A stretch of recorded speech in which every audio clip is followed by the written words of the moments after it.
Hi there, and welcome to the build focus for this week. We are focusing on the upstairs bathroom light. So I apologize now for the focusing issues with the camera. With the lighting the way it was very difficult to film. Originally, I had intended to use the wiring that was there for the light and medicine box combination, but of course when I opened it up I found that they had not run proper wire to it and had joined onto the knob and tube, which is something you're really not supposed to do. So I decided to pull power from the GCFI outlet that's in the bathroom in order to not have to run wire all the way from the basement.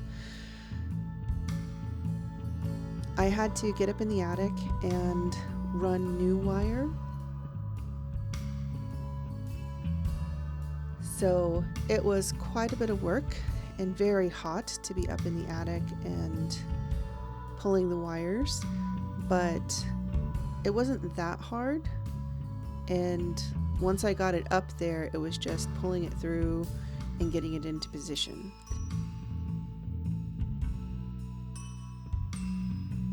The difficult part was pulling it through the wall, and I got so frustrated. My drill bit, the guiding part of the hole saw, broke, and there were so many things in that wall that I wasn't expecting. I had such a hard time pulling the wires through. Vela had to come and comfort me to make things better.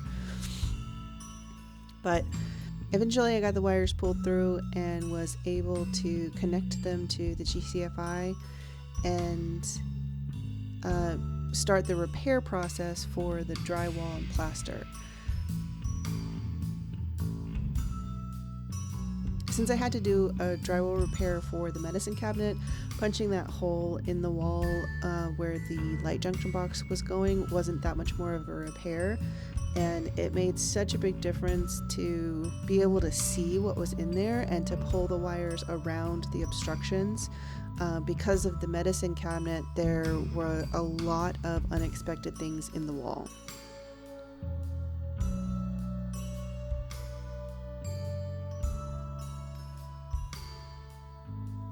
Because of the lath and plaster and the varying thicknesses, I had to do a lot of mud work to smooth out the area, which I am so glad that I decided to go with the texture that I did. Just sort of a messy, patchy, non-pattern texture that this kind of repair blends in so seamlessly with the wall once it's done. So getting the mud in there, letting it dry, and then just adding back a little bit of texture with the sponge was pretty simple.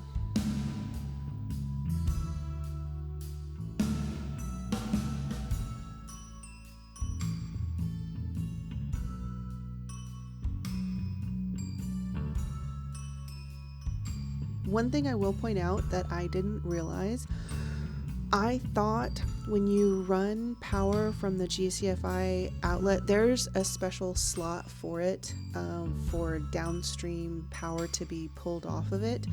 And I thought that power would go continuously to it, but anything that is powered off of the GCFI downstream from the GCFI is protected by the GCFI. I did not know that, and it comes into play once I get the light installed. Getting all these wires to fit into a single gang box was quite a feat. I had the knob and tube wires that needed to terminate in an accessible junction box, and the wire coming in and going out for the light switch. I will also say that those little Wagyu wire connectors are so awesome. The regular wire nuts, you twist them on and they just take up a weird amount of space, but the Wagyus are little squares and it just makes it easier to shove them into the box in a sort of organized fashion. I still did have to take a couple tries though. That grounding wire nut was just too big. It wouldn't fit in the box the right way.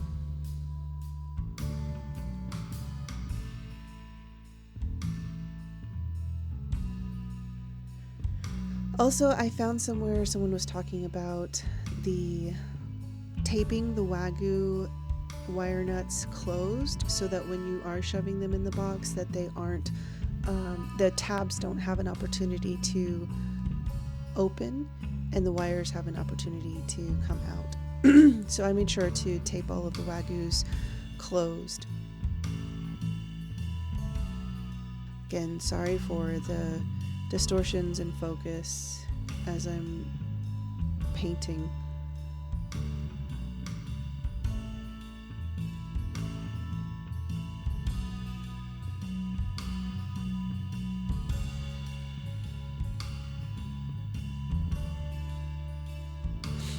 Getting the light fixture installed I thought would be pretty simple. I got a universal mounting plate since this light was included with the vanity whenever I got it for free. Somebody had taken it out of their bathroom, but the mounting plate was not included. And the universal mounting plate, yes, it did work, but it was very particular because where the mounting plate has to mount to the light switch and where it has to mount to the junction box, there was only one position that could work for this particular fixture, and it was such a pain in the neck to figure it out. I had it up and down and up and down when I was trying to do it from the wall, and I ended up having to get another junction box to sit and align everything to see if I could get it to work, and it was annoying to say the least. I did, in this process though, I did get to test the light to make sure that the light actually worked, even though I couldn't get it to fix into the mounting box or the junction box at first.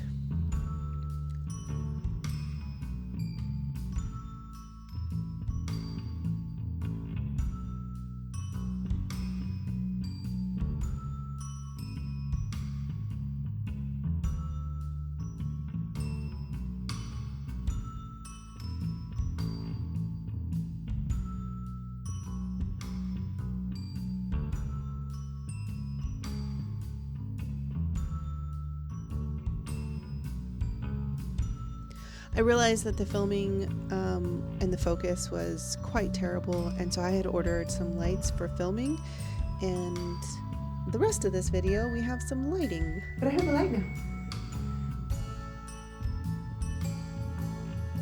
Once I finally figured out how to align the mounting plate and the junction box and the light fixture, I had to get some hot glue in order to hold the nuts and bolts in place in the various layers in order to make everything work.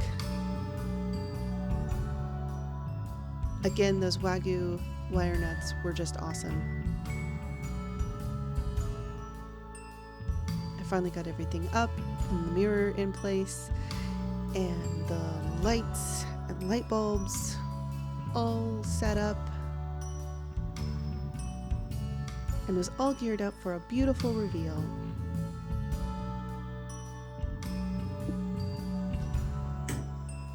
What? Oh, that was supposed to work. I tested that. Oh.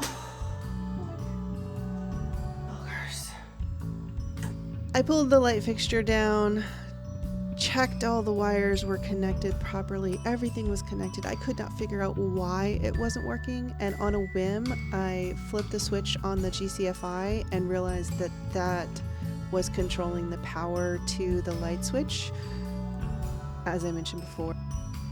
Okay, let's try again. Yay! Finally, there is light. And I need to clean the mirror, and then touch with the paint. But there is light. Oh, that's really exciting. That's really awesome. I did that. I need to clean, but that's exciting. Okay.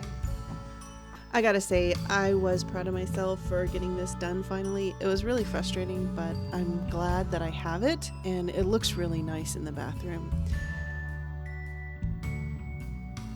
Thank you so much for watching the video. Come back next Wednesday for another build focus, and I hope you have a wonderful week. Bye.